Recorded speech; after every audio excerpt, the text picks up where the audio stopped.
নজরে রয়েছে বীরভূম, কারণ অনুব্রতহীন বীরভূমের দিকেও নজর রয়েছে কাল চতুর্থ দফার ভোটে। কারণ শতাব্দীর বিরুদ্ধে আচমকাই প্রার্থী বদল করেছে বিজেপি, আর জেলা দখলে শুভেন্দুকে দায়িত্ব দিয়েছেন কেন্দ্রীয় স্বরাষ্ট্রমন্ত্রী অমিত শাহ।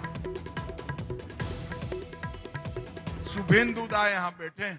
मैं आप सबकी ओर से कहना चाहता हूं, शुभेंदु दा इस बार बीरभूम जीतकर 30 सीटें हम जीत जाए तो आपको आने वाले दिनों में ये सारे काम बीरभूम के पूरा करने की जिम्मेदारी लेनी है। গত শুক্রবারই কেন্দ্রীয় স্বরাষ্ট্রমন্ত্রী অমিত শাহ আলাদা করে দায়িত্ব দিয়েছেন শুভেন্দু অধিকারী। আবির ঘোষাল রয়েছে আমার সঙ্গে, আবিরের সঙ্গে কথা বলবো।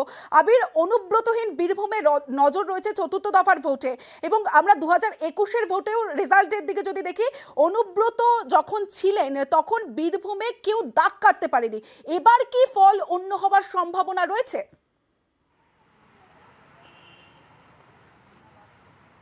এটা ঠিক যে গত কয়েক বছরের মধ্যে যে নির্বাচনগুলি হয়েছে তাতে বোলপুরের বা বীরভূমের যে নির্বাচন বলতে যা বোঝানো হতো শাসক দলের তরফ থেকে, তার একটা বড় অংশ জুড়েই স্টেশন রোড বা নিচুপট্টি এলাকার এই অনুব্রত মণ্ডলের বাড়িকে ঘিরে অনেকটা আবর্তিত হতো, এবং বিভিন্ন সময় বিরোধীরা তাই সে কারণে অনুব্রত মণ্ডলকেও বারবার ধরে তারা রাজনৈতিক আক্রমণ শানাতেন, এবং রাজ্যের শাসক দলও এই জেলাতে নির্বাচনী ফলাফলের ক্ষেত্রে অনুব্রতর উপরে ভরসা করে থাকতেন। তুমি 2021-এর প্রসঙ্গ তুমি টানলে, 2021-এর দুবরাজপুর বাদে বাকি জায়গাগুলোতে তৃণমূল কংগ্রেসের ফল অত্যন্ত ভালো হয় হচ্ছে এই জেলাতে।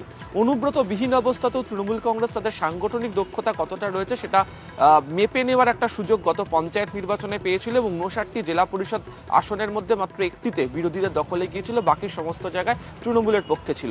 যদিও বিজেপি শিবিরের তরফ থেকে বা বিরোধীরা বারবার ধরে অনুব্রতর কায়দাতেই ভোট করিয়েছিল শাসক দল, অর্থাৎ তারা বিভিন্ন সময় ভোট পরিচালনা নিয়ে তারা বিভিন্ন বক্তব্য তুলে ধরেছে।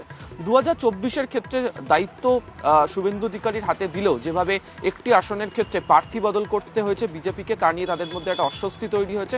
অন্যদিকে বিজেপি শিবির বরাবরই অনুব্রতকে এই জেলাতে আক্রমণ করে তাদের প্রচারের অস্ত্র সাজিয়ে গিয়েছে।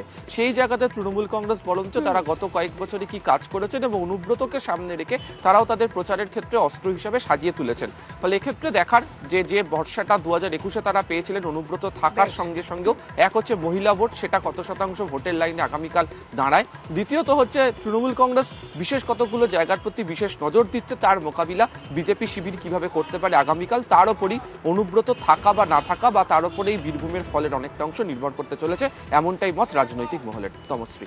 বেশ আবির, এবার নজর